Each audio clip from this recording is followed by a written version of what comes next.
पदार्थ विरोधी पथकाचे पोलीस हवालदार अमित सपकाळ यांना माहिती मिळाली होती की मध्य प्रदेश येथून 4 इसम ठाणा येथे एमडी मेफेड्रॉन हा अंमली पदार्थ विक्रीसाठी येणार आहे।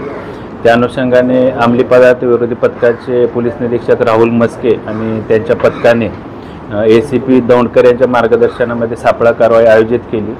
दिनांक 3/11 रोजी चरई नौपाडा पोलीस ठाण्याच्या हद्दीमध्ये सापळा कारवाई दरम्यान मध्य प्रदेश येथील इम्रान खान व इतर 3 असे 4 आरोपी यांना ताब्यात घेण्यात आलं। त्यांच्याकडून 1 किलो 71 ग्रॅम एमडी मेफेड्रॉन हा अंमली पदार्थ जप्त करण्यात आला, ज्याची किंमत 2,24,00,000 इतकी आहे।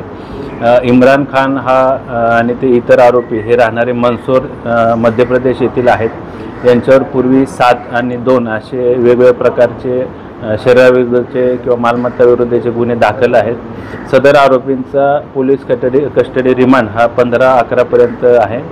या कारवाईमध्ये जे अटक आरोपी आहेत त्यांनी हा मुद्देमाल किंवा जो एमडी मेफेड्रॉन जप्त केलेला पदार्थ अंमली पदार्थ हा कुठे तयार केला, त्याचबरोबर ते कुणाला विक्री करणार होते, या अनुषंगाने अंमली पदार्थ विरोधी पथकाचं पथक अधिक तपास करत आहे। यामध्ये अजून कोण आरोपी सामील आहेत किंवा कोणी त्यांना मदत केलेली आहे, सहाय्य केलेले आहे, त्या अनुषंगाने देखील अधिकचा तपास आम्ही करत आहोत। तर याची बॅकग्राऊंड काय आहे आणि कुठे सप्लाय केलेलं आहे? इम्रान खान हा राहणारा मंदसौर मध्य प्रदेश येथील आहे।